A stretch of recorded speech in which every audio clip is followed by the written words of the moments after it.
السلام علیکم ناظرین، میں ہوں آپ کا ہوسٹ مسٹر ایریز۔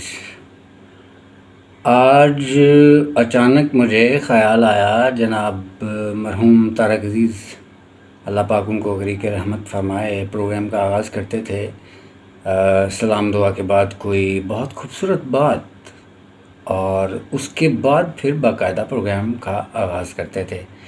تو کچھ موڈ میرا بھی ایسا ہی بن رہا ہے، لیکن موڈ ہے خراب۔ اس کی وجہ کیا ہے؟ اس کی وجہ ہے سیلاب کی تباہ کاریاں۔ ہمارے بہت سے مسلم پاکستانی بہن بھائی جو ہیں بے گھر ہو گئے اور بے انتہا نقصان ہوا۔ اور پھر افسوس در افسوس یہ کہ ایسے میں میرے اندر کا شیطان جاگ گیا۔ میں نے اپنے شتونگڑوں کی ایک کانفرنس بلائی اور سبزی منڈی میں گھس گیا۔ اب سبزی منڈی میں گھس کے میں نے کیا کیا، ذرا آپ سماعت فرمائیے گا۔ پیاز 350 سے 400 کلو تک، ٹماٹر 400 سے 450 تک، سبز مرچ 700 روپیز، اور دھنیا جو کہ آپ سبزی لیتے ہیں تو آپ کو فری میں ہی ڈال دیا جاتا ہے، وہ دھنیا اس وقت 900 روپے کلو بک رہا ہے۔ یہ ہے ہمارا کردار، اور ہم ہیں مسلمان۔ اب مجھے آپ یہ بتائیے کہ اگر عذاب الہی ہم پہ نازل نہ ہو تو کیا پھولوں کی بارش ہو؟ ایک بہت قیمتی بات آپ کے گوش گزار کر کے پروگرام کو آگے بڑھاتا ہوں۔ وہ قیمتی بات اگر آپ سب میرے سمیت ہم اپنے پلے باندھ لیں، زبانی نہیں، دل میں طاری ہو جائے وہ کیفیت، تو کبھی ہم کچھ غلط نہیں کر سکتے۔ وہ حقیقت کیا ہے؟ وہ حقیقت یہ ہے کہ ہمیں لوٹ کے جانا ہے اپنے اللہ پاک کے پاس۔ ہم سب کو موت آنی ہے، اپنے ایک ایک عمل کا ہم نے جواب دینا ہے۔ اس کیفیت کو اپنے دل میں اتار کے رکھنا ہے ہر دم۔ تو پھر ہم کچھ غلط کیسے کر سکتے ہیں جب ہمیں پتہ ہے کہ ایک ایک بات کا، ایک ایک عمل کا ہم نے حساب دینا ہے۔ دیکھیں، جب تک ہم سب انفرادی طور پر خود کو درست نہیں کریں گے تب تک پاکستان کا یہی حال رہے گا، اور جب تک اجتماعی توبہ ہم نہیں کریں گے تب تک بات نہیں بنے گی۔ ایک اور بہت قیمتی بات، لیکن وہ میں اگلے پروگرام میں بتاؤں گا۔ قیامت کی نشانیوں میں سے ایک نشانی بہت قریب، جس نشانی کے بارے میں کہا گیا کہ وہاں اس وقت پھر توبہ کا دروازہ بند ہو جائے گا، وہ سر پہ ہے۔ اس کی ڈیٹیلز نیکسٹ ایپیسوڈ میں انشاءاللہ۔ تو ایک گڈ نیوز آپ کے لیے، وہ گڈ نیوز یہ ہے کہ میرے بڑے عزیز دوست جناب اظہر رنگیلا، آپ نے ہم سے وعدہ کیا ہے اور کمٹ کیا ہے کہ وہ ہمارا ساتھ دیں گے، ہر پروگرام میں ہمارے ساتھ ہوں گے انشاءاللہ آج سے ہی۔ تو اس سے پہلے پچھلے پروگرام میں بھی مس ہو گئے ڈاکٹر صاحب، تو ڈاکٹر صاحب کو موقع دینا جناب، ورنہ حالات بہت خراب ہو جائیں گے۔ تو اب جناب باری آتی ہے ڈاکٹر پائلز۔ مسٹر شیڈیز صاحب، آپ کا بہت زیادہ فریمو، اس کے بعد آپ کا شکریہ۔ فریمو اس لیے کہ پچھلے پروگرام میں آپ کو میری بڑا خیال نہیں آیا، میں زندہ ہوں کہاں ہوں، آپ نے پتہ نہیں کیا کیا۔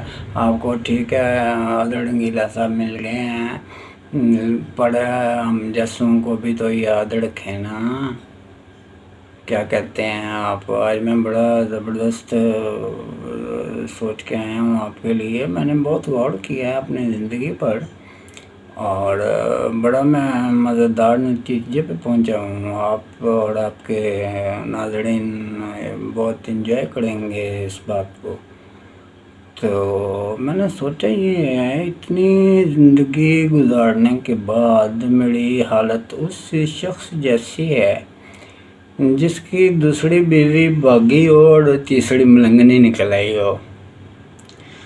और घर में मेरी अहमियत जो है वो ऐसी है कि जैसे रिमोट कंट्रोल, अगर उसकी ज़रूरत नहीं है तो वो हफ्ता बेड के नीचे पड़ा रहेगा और बच्चे बेड के ऊपर बैठ के पा देंगे और मैं बेड के नीचे। हफ्ता ज़रूरत नहीं तो बेड के नीचे। वो तो दिल लगा रहता है इसलिए कि फेसबुक पे 4 लोग जानते हैं। कभी कभार कोई हसीन ख़तून हाले दिल पूछ लेती है तो वो हाले दिल पूछती है तो हम सितारों की चाल तक बता देते हैं। वो मसला तो यूँ हुआ कि जब से बेगम साहिबा ने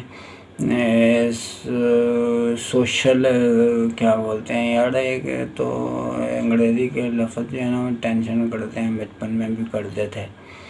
तो सोशल मीडिया की ना खारजा पॉलिसी पे जब से तवज्जो दी ना बेगम साहिबा ने, तो ख़वातीन ने भी अहमियत देनी छोड़ दी मुझे।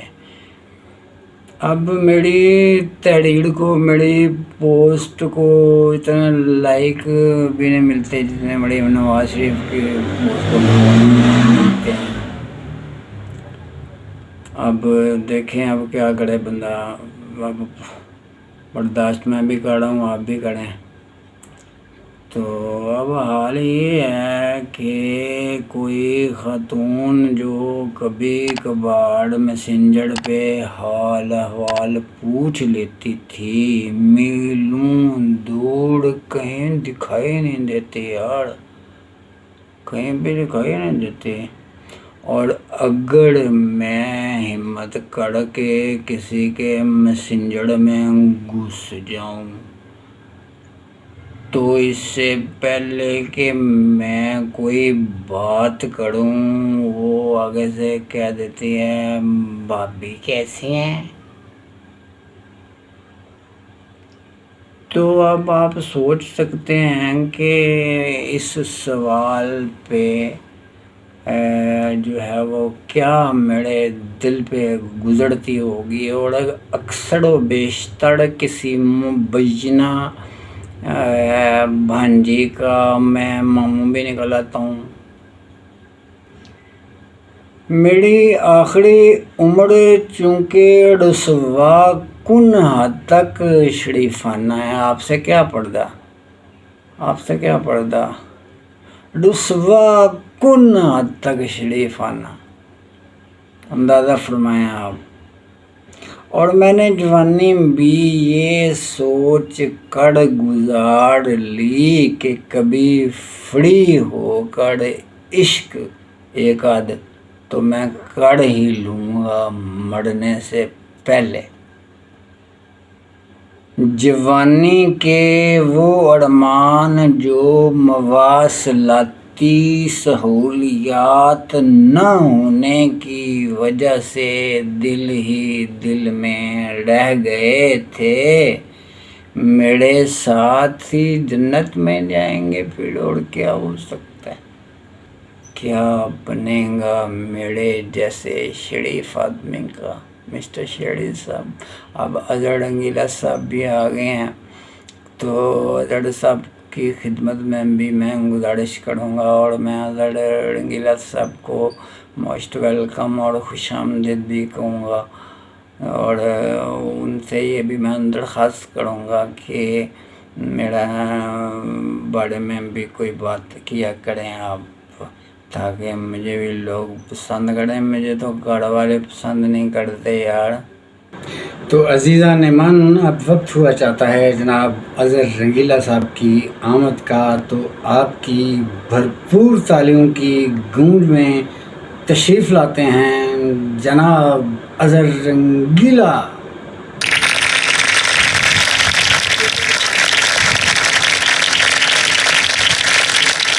अस्सलाम वालेकुम जैदी साहब, मैं अजहर रंगीला। शुक्रिया आपकी मोहब्बत का कि आपने मेरे बारे में बात की। वालेकुम अस्सलाम अरब भाई, शुक्रिया, करम, नवाजिश। ये आपका बड़ापन है, आपने इस तरह मुझे याद रखा, आपकी दुआएं हैं। तो बात ये है कि मैं बड़ा दुआगो हूँ आपके लिए, आपके चैनल के लिए, और सब देखने वालों को कहूँगा कि आपके चैनल को ज़्यादा से ज़्यादा सब्सक्राइब करें और बेल आइकॉन को दबाएं। बात भला क्या है, फ़नकार के साथ मोहब्बत यही है इन सब की, कि कुछ ना कुछ होता रहना चाहिए, ठीक है जी। तो बाकी रही बात देना लेना, वो तो किस्मत का होता है, तो कोशिश तो बंदे को करनी चाहिए।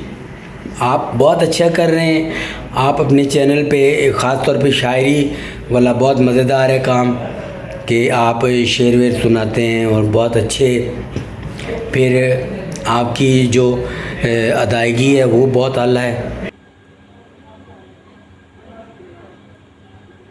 तो इंशाल्लाह मैं उम्मीद करता हूँ आप अपने चैनल को इसी तरह जारी सारी रखेंगे, और मैं भी इंशाल्लाह ताला नाज़रीन अब ज़ैदी साहब के साथ इनके चैनल पे आपको नज़र आऊँगा। हम इंशाल्लाह बहुत जल्द बड़ा अच्छा प्रोग्राम करने वाले हैं, ऐसा जिसमें आपके लिए कुछ ना कुछ कॉमेडी हो, शरारत हो, मैसेज हो। तो इंशाल्लाह ताला हमारे लिए दुआ गो रहिएगा, हम राब्ते में हैं। ज़ैदी साहब थैंक यू वेरी मच, आपका बहुत शुक्रिया, आपने बात की मेरे लिए, और मैं इंशाल्लाह आपके साथ राब्ते में हूँ। पाकिस्तान ज़िंदाबाद।